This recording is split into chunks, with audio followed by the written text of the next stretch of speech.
Bom, de acordo com a campanha do nosso site Fraude em Leilões, a gente vai procurar estar sempre postando vídeos, tutoriais, explicativos para auxiliar vocês que estão pensando em participar de leilões online ou se depararam com algum site e estão na dúvida de se é um site verdadeiro ou se não é. E para isso a gente vai estar falando em diversos momentos aqui dos nossos vídeos de como se prevenir, como identificar, o que fazer se caso foi determinado que você caiu, né, no golpe do leilão e assim por diante. Então, para falar dos crimes, né, de fraudes nos sites de leilão, a gente não pode deixar de falar do cybercrime.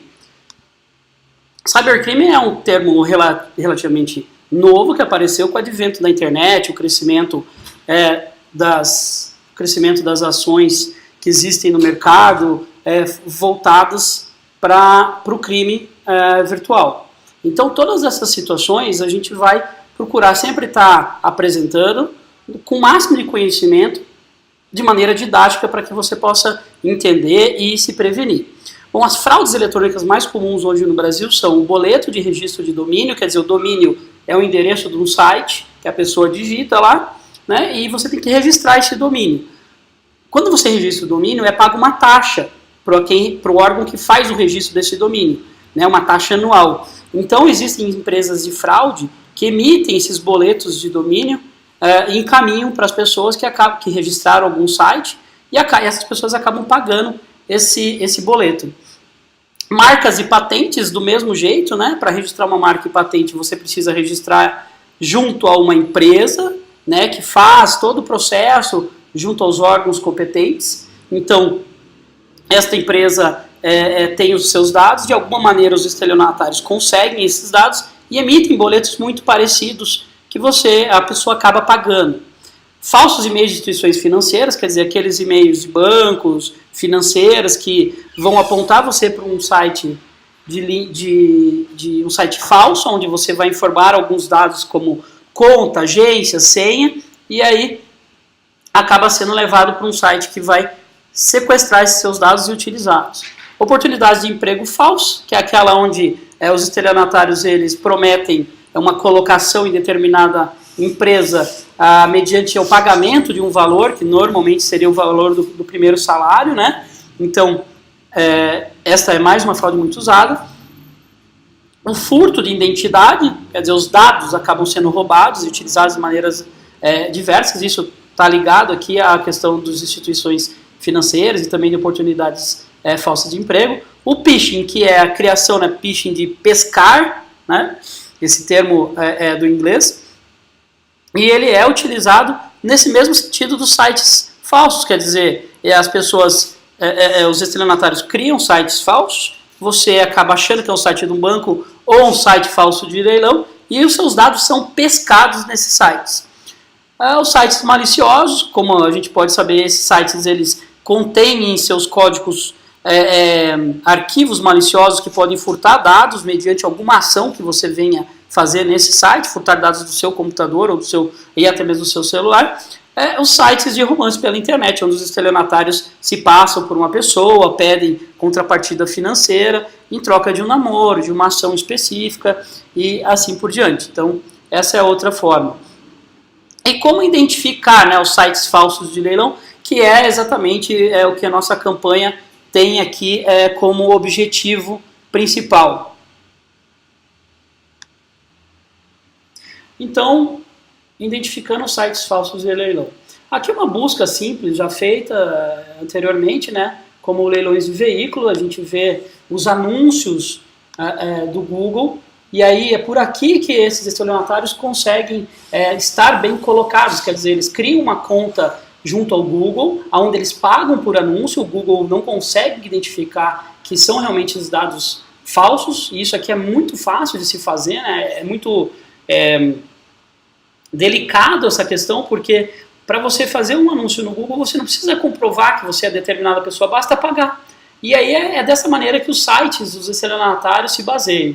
Então aqui no primeiro resultado encontrado a gente tem o endereço de um site de um leiloeiro renomado e conhecido em São Paulo, e já em segundo e terceiro lugar, 2 outros endereços, né? Vamos acessar aqui numa nova aba para verificar esse endereço e esse endereço aqui já em uma nova guia também.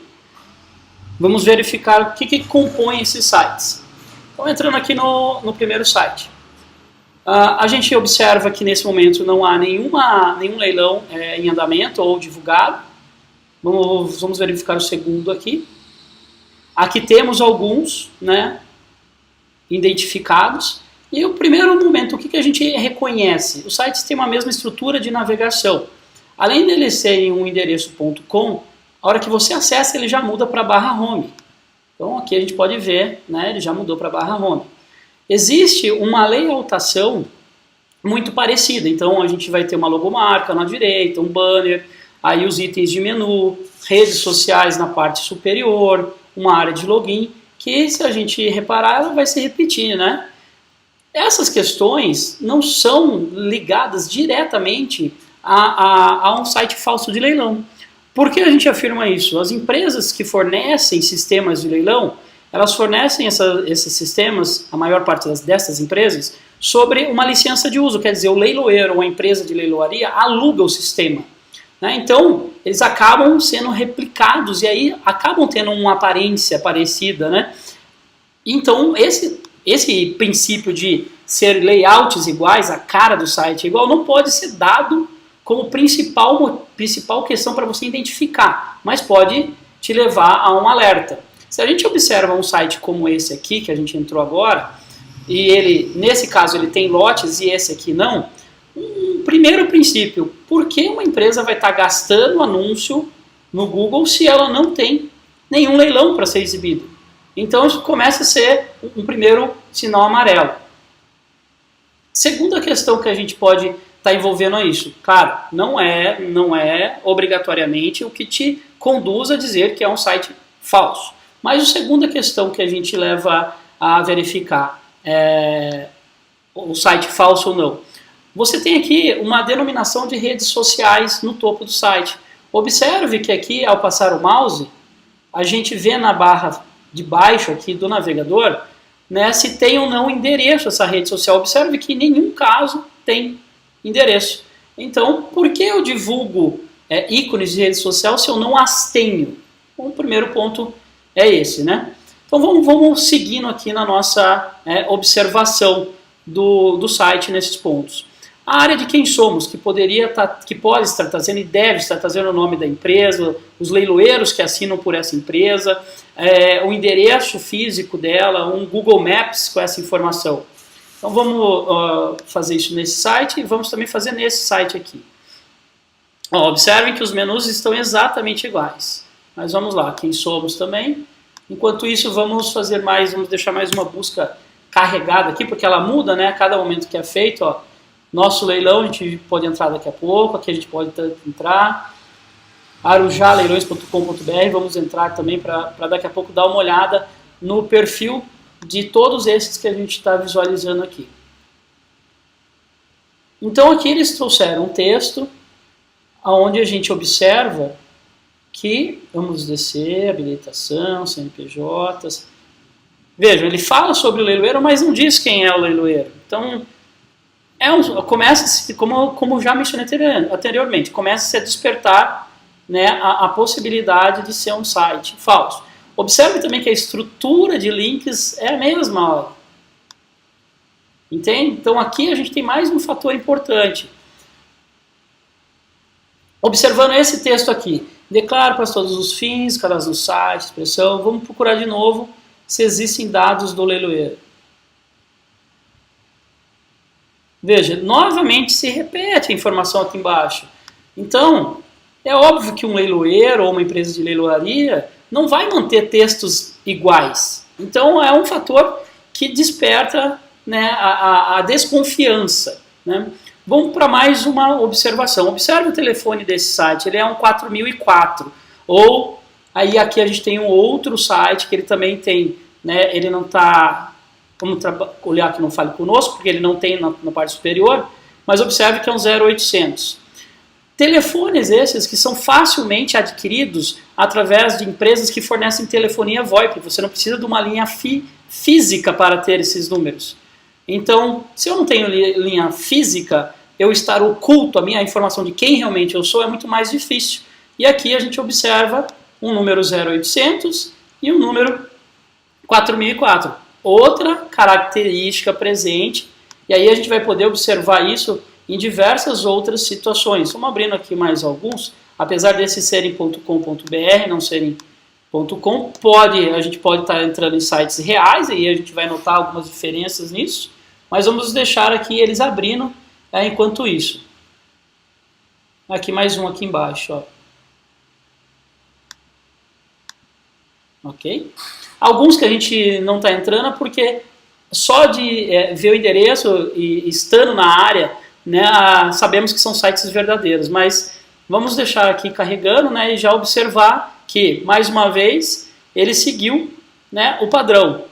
/home, telefone 4000 alguma coisa, a gente não tem, temos aqui uma informação de YouTube, mas veja que é uma informação de YouTube que simplesmente vai direcionar para o site do YouTube, não é uma rede social, o YouTube do site. Não temos um Instagram do site, o Instagram ainda está com o endereço incorreto, e um Twitter também não existe. Então, mais uma informação aí que vem condizendo com o que a gente está reparando aqui, né? A repetição de um padrão. Né? Então, o que a gente pode determinar aqui? Que os estelionatários adquiriram esse sistema, esta plataforma, com algum prestador de serviço que a vende ou a vendeu, e estão replicando repetidamente, né, ao sistema fraudulento. Aqui a gente entra em outro site, veja, repete o padrão do 4000, aí um WhatsApp, que obviamente pode ser adquirido como telefone pré-pago com um CPF de laranja ou até mesmo um CPF falso, muito fácil de se obter. Novamente, né, um site divulgado, gastando dinheiro de divulgação, sem existência de nenhum leilão e dentro do mesmo padrão que a gente viu antes. Vamos agora a uma situação um pouco mais aprofundada. Nessa estrutura de navegação, se a gente utilizar a /admin, seria o acesso para a área de gestão do site. Observem esta identidade visual. Vamos acessar outro site aqui, /admin. Vamos seguindo aqui, /admin. Novamente aqui, vamos para deixar 3 abertos para não carregar muito. /admin. Se a gente for verificar, todos possuem a mesma interface, ou seja, é a mesma ferramenta de gestão do sistema de leilão. Isso caracteriza que realmente a gente está falando de sites que foram concebidos, feitos, replicados com o mesmo sistema. Então a gente pode olhar aqui, outro sistema que vai ter a mesma cara, outro sistema que vai ter a mesma cara, e aí repetidamente. Então são fatores que denotam uma possível semelhança e um possível site de fraude. Se a gente for observar agora, né, quem pode ter registrado, como que funciona? A questão do .com e .com.br. Então, aonde que a gente verifica quem registrou e como registrou o site? O OIS é o tipo de ferramenta que se usa para verificar aonde aquele site está registrado. Então, a gente vai acessar um desses sites que fazem essa verificação. São verificações gratuitas, elas têm uma certa limitação de quantidade de consultas que você possa fazer, mas vai poder nos fornecer algumas características. Então a gente vai pegar esse primeiro caso aqui, que a gente suspeita de ser um site fraudulento, e vamos fazer uma pequena verificação. Então a gente vê que esse site foi criado no mês 11, e ele está hospedado na KingHost. Aqui a informação de quem criou, ela é omitida, porque as empresas que fazem registro de domínio, elas permitem esse tipo de situação. Então ele foi registrado nessa empresa que não é no Brasil, hostinger.com, e lá, quando feito o registro no dia 27 de novembro de 2018, foi solicitado que não fosse exibido os dados de contato, né, justamente para tornar mais difícil a busca de quem realmente é a pessoa que fez o registro. A diferença entre registrar uma .com e uma .com.br acaba hoje não sendo tão grande. É claro que a .com são empresas que fornecem serviços de registro de domínio, mas são internacionais, ou seja, uma investigação vai ser mais difícil. No Brasil, a entidade que é responsável pela regulamentação e registro de domínio é a registro.br. Isso significa que todas as empresas que querem registrar um domínio, elas obrigatoriamente passam pelo crivo da registro.br.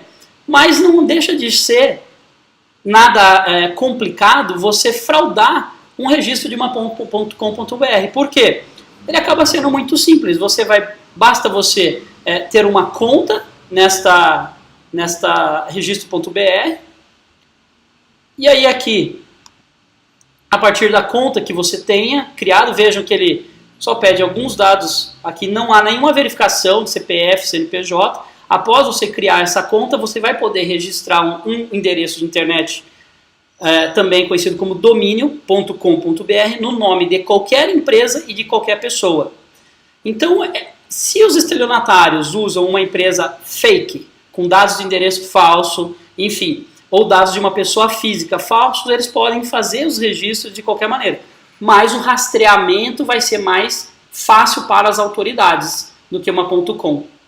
Ok? Então, não se deve se prender ao fato de que uma .com é um site fraudulento. Existe sim uma maior possibilidade, mas não é certo. Uma vez que, como a gente viu aqui, registrar uma .com.br também pode ser feito, né, pelos estelionatários. Existem maneiras de se fazer isso, como eu mencionei anteriormente. Então aqui a gente passou pela questão de alguns fatores que podem nos mostrar que um site possivelmente é um site falso, um site de estelionatários, e uma fraude. Consequentemente, a sua participação num leilão de um site desses pode ser prejudicial a você. Seja você a vítima, a pessoa arrematante, ou até mesmo o leiloeiro. Pois pode existir o site lanceouroleilões.com.br de um leiloeiro ou de uma empresa de leiloaria. E aí é que é importante observar, como a gente vai ver no próximo vídeo, que existem algumas regras que as empresas de leiloaria e os leiloeiros seguem. O mais importante de tudo isso, você observou sites com essas características que a gente está tecendo aqui, está na dúvida de participar ou não, e aí a gente vai navegar um pouquinho adiante nos próximos vídeos. Importante, você pode tentar o contato. E no contato você pedir informações de endereço físico, sobre visitação dos bens que estão sendo leiloados, sejam veículos, seja qualquer outro tipo de bem, informações acerca do leiloeiro, o contrato do leiloeiro com a empresa que está, né, solicitando o leilão. Então, por exemplo, eu tenho um site que está fazendo um leilão do Itaú. Então eu posso pedir informações do contrato do leiloeiro com os bancos, com as financeiras e assim por diante. Se for um leiloeiro idôneo, ele pode fornecer parte desse contrato, omitindo os dados, obviamente, de valores, enfim, que não vem ao caso. E além disso, você pode tentar o contato com as próprias empresas que dizem estar fazendo leilões de veículos, aqui que é a fraude que está sendo mais utilizada hoje, para buscar informação se realmente este site é de um leiloeiro previamente autorizado. Ok? Outra informação importante que a gente pode buscar é que dificilmente os sites de leilão ou de empresa de leiloaria anunciam esse tipo de pagamento de um bem leiloado. Pelo seguinte, imagine uma empresa que quer vender algo em leilão, como um banco ou uma financeira. Ela tem um contrato com o leiloeiro ou com a empresa de leiloaria, onde esse leiloeiro ganha um percentual sobre aquilo que ele leiloa. Imagine se, além de a empresa que está oferecendo o leilão, ou seja, uma financeira, um banco, ter que pagar um percentual para o leiloeiro, além disso ela ter que pagar um percentual para um administrador de vendas, como o PagSeguro, como um cartão de crédito e assim por diante. Então desconfie também desse tipo de informação que é apresentada nos sites em questão, pois ela acaba sendo um pouco fora do trivial. Normalmente o que acontece é que o valor de arrematação é pago diretamente para a empresa que está leiloando, ou seja, para o banco, a financeira e assim diante, e a comissão é depositada na conta do leiloeiro. Também pode acontecer do valor de arremate e a comissão serem depositados na conta do leiloeiro ou empresa de leiloaria, mas isso a gente vai falar nos próximos vídeos que são exibidos aqui na sequência. A gente também pode observar, né, como eu mencionei anteriormente, que no Fale Conosco sempre vamos ter informações do e-mail ou formulário de contato, e é por aí que você deve procurar começar a levantar informações, e na dúvida, não participe. Então aqui são algumas dicas para que você possa acessar um site e verificar se ele é um site falso ou não, né? A suspeita de um site falso ou não. Aqui, como eu disse, ó, a gente observa um e-mail aqui, além dos telefones, obviamente, que a gente está mostrando aqui. Dentro ainda dos sites de leilão, qualquer leilão no Brasil, ele obrigatoriamente só pode ser feito por leiloeiro, que é o único profissional autorizado a fazer leilões no Brasil, a não ser leilões beneficentes que sejam completamente revertidos em doação. Fora leilões beneficentes, somente o leiloeiro público oficial devidamente registrado na junta comercial do Estado pode fazer um leilão. Acessando o site, você tem também algumas informações, onde a gente pode notar, né, nesse site ele tem algumas falhas em relação aqui ao estilo dele, né, a gente vê letras escuras, agora ele carrega. Então a gente acessando o leilão em questão, que é um extrajudicial, ou seja, um leilão que não é determinado por lei, mas sim por uma empresa que contratou este site, esse suposto site para fazer o leilão, a gente pode observar o seguinte: aqui a gente está na página do bem em questão, que é esse carro, e aqui a gente pode observar que não há informação do edital de leilão. O edital de leilão é o documento que prevê as regras do leilão. E aqui a gente não vê nenhum. Então, já é mais um indicador de que pode ser uma fraude. Outra situação que deve ser observada por você. Você pode tentar pedir o edital através do Fale Conosco, para você ver esse edital. Se te é negado ou se colocam alguma dificuldade, é mais um fator que você pode ter como determinante para que você siga com a participação ou não. Caso você esteja assistindo esses vídeos do site fraudeemleilões.com após ter participado e dado o lance arrematado, é importante que você se previna. Você pode proceder da seguinte maneira: solicitar ao site em questão o edital, solicitar a visita do bem, caso você não tenha visitado o bem ainda, e caso isso seja negado, você pode depositar em juízo o valor, ao invés de depositar nas contas que eles informam para depósito, e ir até uma delegacia e proceder com um boletim de ocorrência, informando que, como você não tem provas suficientes de que este é um site verdadeiro, você está depositando em juízo. Então, na Caixa Econômica Federal, qualquer pessoa pode criar uma conta para um depósito judicial e informar o tal do site que você fez o depósito em juízo até que você tenha as provas e proceder com o BO. Nos próximos vídeos a gente também vai falar sobre, né, o que fazer. Mas como você pode demorar a chegar nesse vídeo e aqui a velocidade é muito importante, caso você já tenha participado e ainda não pagou, proceda dessa maneira. É uma das formas que você pode ter como te assegurar de que você não está cometendo nenhum crime de não pagamento de um arremate, ou seja, não pode ser imputada nenhuma multa para você, a menos que você tenha, né, visto bem e todas as confirmações que te dê certeza que esse bem existe e que esse site não é um site proveniente de um estelionatário e de um crime aí que está sendo aí, cometido largamente na internet do Brasil nos últimos meses. Uma outra informação importante é que dificilmente um site de leiloeiro vai ter um volume de leiloeiro ou de empresa de leilão, vai ter um volume grande de leilões tendo sido registrado, tendo sido criado tão recentemente. Sites de leiloeiros idôneos, empresas de leiloarias que estão aí no mercado e são verdadeiros, têm anos de trabalho pela frente. Então, dificilmente um site tão recente vai ter, né, um volume grande de leilão. Pode acontecer, volto a repetir, mas é mais um indicador de uma possível fraude a qual você tem que se atentar. Então, como eu disse, a gente vai ter diversos vídeos. Esse aqui seria o nosso primeiro vídeo, que é o alerta, quer dizer, para você fazer a sua própria investigação e ter aí os indicadores de sites suspeitos de fraude. E aí, tomar sua decisão de seguir ou não, e assim por diante.